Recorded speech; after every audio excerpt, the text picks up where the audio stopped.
Hello friends, आज हम आपको एसबीआई की एक ऐसी स्कीम के बारे में बताएंगे जिसमें 1000, 2000, 5000, 10,000 रुपये 5 सालों तक छोटी छोटी जैसी बचत को इन्वेस्ट करते हो तो 5 साल के बाद 1 करोड़ रुपए तक का एक बड़ा फंड तैयार कर सकते हो। और इसको हम इस वीडियो में कैलकुलेट करके आपको बताने वाले हैं। फ्रेंड्स, आज के इस महंगाई के दौर में घर के खर्चों को निकालकर कुछ ही पैसे बचते हैं और अगर इन्हें सही जगह इन्वेस्ट नहीं किया तो यह भी खर्च हो जाते हैं। ऐसे में जैसे कि आप सभी लोग जानते हो कि पैसे से पैसा बनता है।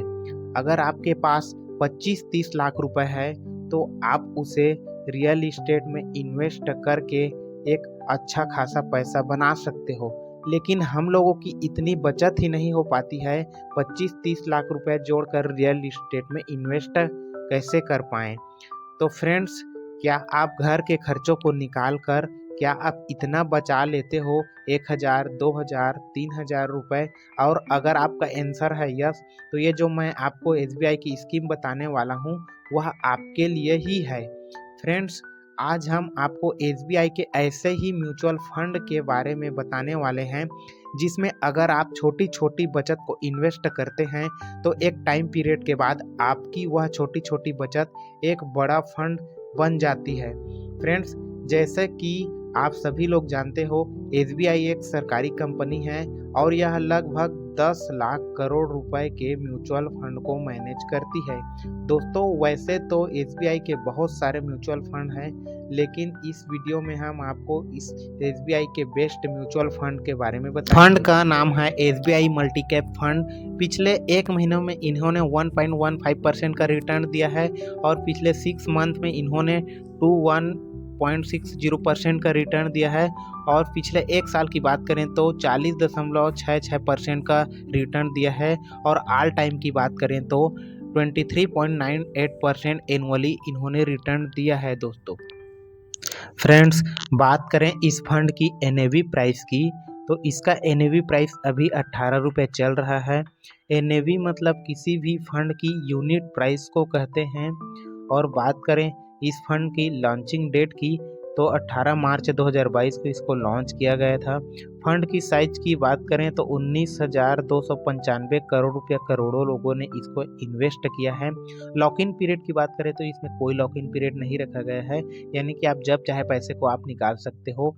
तो दोस्तों, बात करें इस फंड की एक्सपेंस रेशियो की तो 0.78% एक्सपेंस रेशियो रखा गया है, यानी कि इस फंड को मैनेज करने के लिए एक टीम रखी गई है जिसकी सैलरी इस एक्सपेंस रेशियो से जाता है। लमसम की बात करें तो आप 5,000 रुपये लमसम कर सकते हो और मैक्सिमम की कोई लिमिट नहीं है। एसआईपी की बात करें तो 500 रुपये से आप शुरू कर सकते हो और मैक्सिमम की कोई लिमिट नहीं है।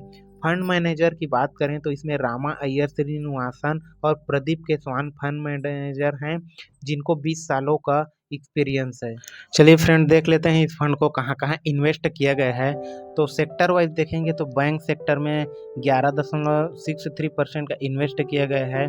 इसी प्रकार कंज्यूमर ड्यूरेबल्स में 10.19% का इन्वेस्ट किया गया है। दोस्तों, यहाँ पर अगर टॉप होल्डिंग की बात करें तो यहाँ पर आईसीआईसी बैंक में 4.66% का इन्वेस्ट किया गया है।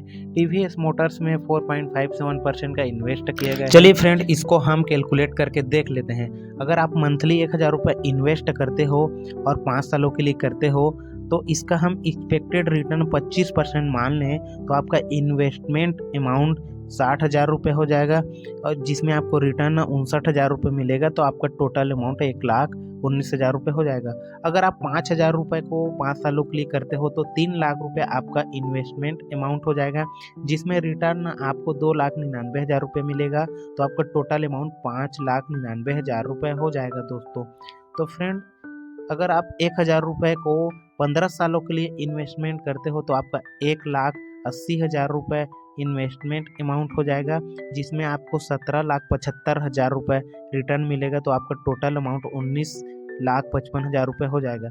अगर आप इसको 25 सालों के लिए करते हो तो दोस्तों यहाँ पर 3 लाख रुपये आपका इन्वेस्टमेंट अमाउंट हो जाएगा और आपका रिटर्न 2,34,54,000 रुपये मिलेगा, तो आपको टोटल 2,37,54,000 रुपये मिलेगा। और दोस्तों अगर आप 5 सालों में 1 करोड़ रुपया कमाना चाहते हो तो आपको 1 लाख रुपये पर मंथ SIP करना पड़ेगा, तब जाके 1 करोड़ रुपये बनेगा।